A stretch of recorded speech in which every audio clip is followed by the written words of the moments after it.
Okay, and they have a very accessible web design, a very positive emotional appeal.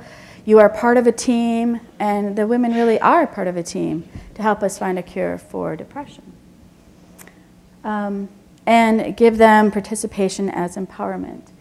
And they, unlike us, are able to fill very complex study in a matter of days or weeks versus years. I right now have a study that I've been recruiting for a specific study for 7 years, and I have about 20 people. Granted, you have to sleep in the lab for 4 days, and you can't be on medication and stuff, but still, the idea of being able to fill a study in days is just amazing. But the other thing that they do really well on this website that I think we don't do very well in general as a field is that when you get these emails, I mean, I know nothing about cancer research. You get these emails, and you know by the end of this email exactly what it is, what it's for, why it's important, and how you will benefit or the people with breast cancer will benefit from this research.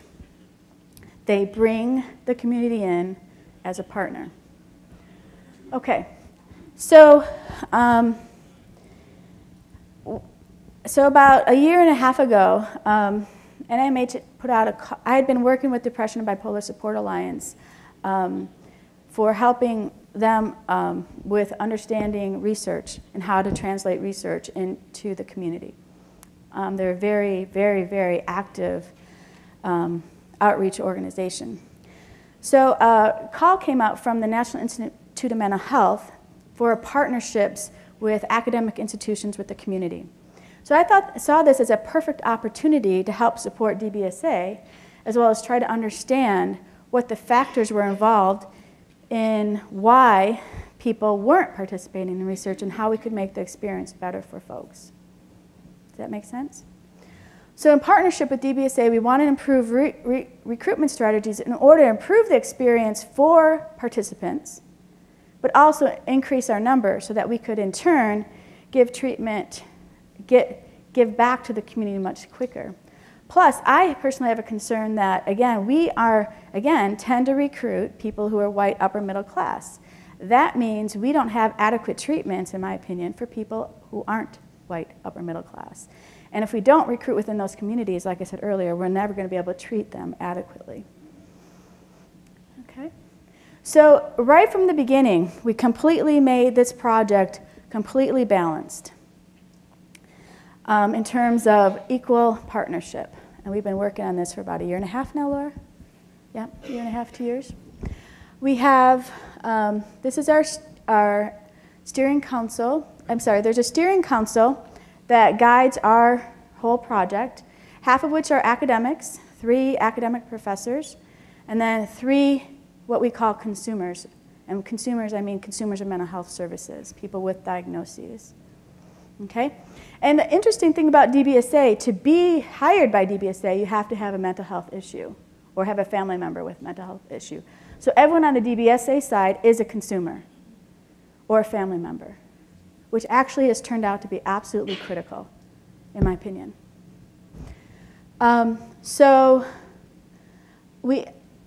you can see, the right-hand side is the University of Michigan side, the left-hand side is the DBSA side, and we have complete partnership at every level. So my counterpart is Alan Daniels and Lisa Goodale, who help oversee the project on the DBSA side, and then I on this side. And then we have master's level folks who are working to help recruit participants, but more importantly, helping us understand what some of the issues are.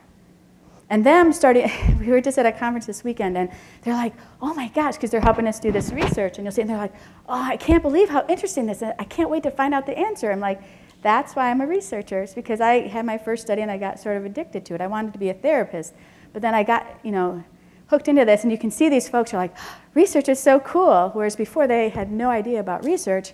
And on the other hand, every step of the way, they're keeping us honest. Like, you can't say that, or that makes me think this. No one's going to respond to that. It's been really an amazing experience for me. And then we're hiring right now peer specialists who will go out into the community to inform people about the research process. It's not simply to recruit people.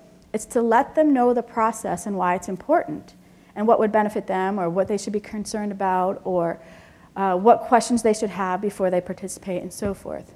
And then we'll have someone, again, an equal person on the Depression Center side who will actually answer questions from the research side. Okay, so this project has had 3 steps.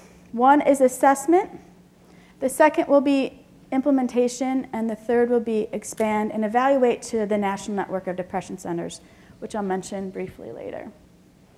Okay, so our needs assessments have been threefold. The first thing that we want to do is figure out what the heck do people think about research? What do they know? What are their concerns? What motivates them? What doesn't? And again, what I have found is that we have learned so much from people by just listening to them. I know that sounds stupid, not probably to you guys, but the first phase, the first 6-8 months was simply to listen to what people had to say. Okay? Both consumers and researchers. The second one, well, first we did an online survey with DBSA. The second one is we did focus groups within the DBSA support groups as well as within the University of Michigan community. We are going to do focus groups with the researchers, with the clinicians, and the consumers. Okay? As well as interviews, one-on-one interviews. I'm sorry. We're also going to be interviewing other groups like the Army of Women to help figure out what has worked so well for them.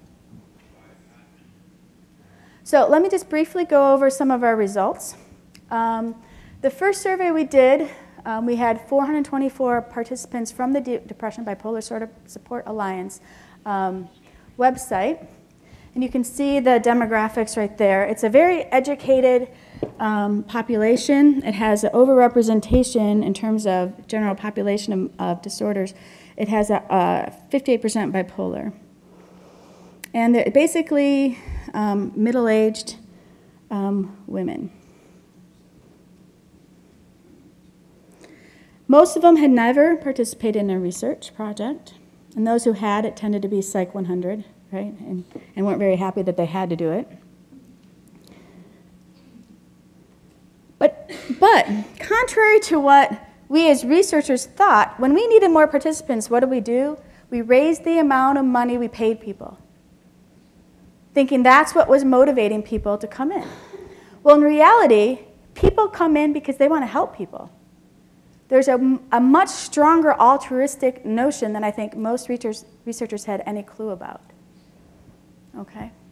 So they wanted to help themselves or people like them. A lot of people wanted to improve the quality of their care, either to understand themselves better or to improve treatments.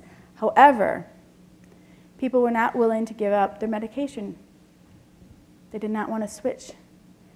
Those of you who work with bipolar patients, it takes a very long time often to get their drugs just right. So they are not willing to do that. But the problem is, when we asked them what did they think research was, almost all of them thought it was drug trials. They conflated drug trials with basic science. So they weren't going to participate because they thought we were going to change their medications. And that's what it meant to do research. Okay, and then Laura, who works with me as a research coordinator, co-facilitated, again, very critical, one researcher, one DBSA community person, staff member I mean, went and did focus groups with the DBSA support groups in Detroit area, Chicago area, and St. Louis, as well as a couple, like I said, here. And found out what they actually, and what they thought about research, or what they heard about when they thought about research.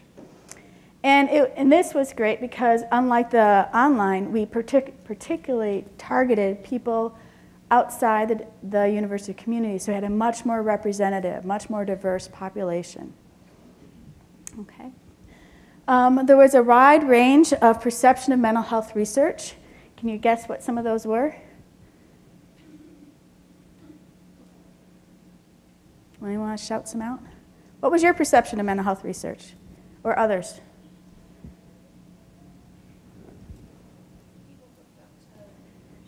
People hooked up to machines, they're like lab rats. Anything else? Is it very kind and caring? No, that's not your stereotype, right? Right, which is what their stereotype was if they hadn't participated. Okay, it's very different of what? Shock treatments. Shock treatments, right, something awful, right. Again, there was a frequent conflation of medication trials and so forth. Concerns about changing current treatment, and a lot of concerns about, well, if they're medication treatments, I'd have to change my medicine, and oh, by the way, they're funded by drug companies who I don't trust and don't like because they charge me too much and they make up stuff and they lie. So no wonder we're having a hard time recruiting people. However, those who had participated or who were interested wanted to help others. Again, just like what we had found in the DBSA survey, they did get that if they go to a treatment trial, like, now, do you have that same impression for cancer research? No. You think, oh, I'm going to get the best, the cutting edge. These doctors are really passionate. They stay up all night trying to find cures, right? Why the difference? Okay? So actually, in reality, people who are in treatment trials probably get much better care, and it's often free. Why? Because they have a whole treatment team, they have protocols, they have all kinds of things to make sure that they're getting the proper care, which unfortunately, with 10-minute appointments, for most psychiatric patients, you're not sure you get the high quality of care. I hate to say it, but it's probably true. There was interest in financial compensation. Okay, people can make a living. I mean, people can make a lot of money. One of my studies pays $500. You know, and they were interested in it for that reason as well. They thought really that communicating the purpose of the research and the expected benefits would be very motivating for them. They didn't get, why would I hook people up with electrodes? Why would I care about someone's sleep? Why do I think sexual abuse is important?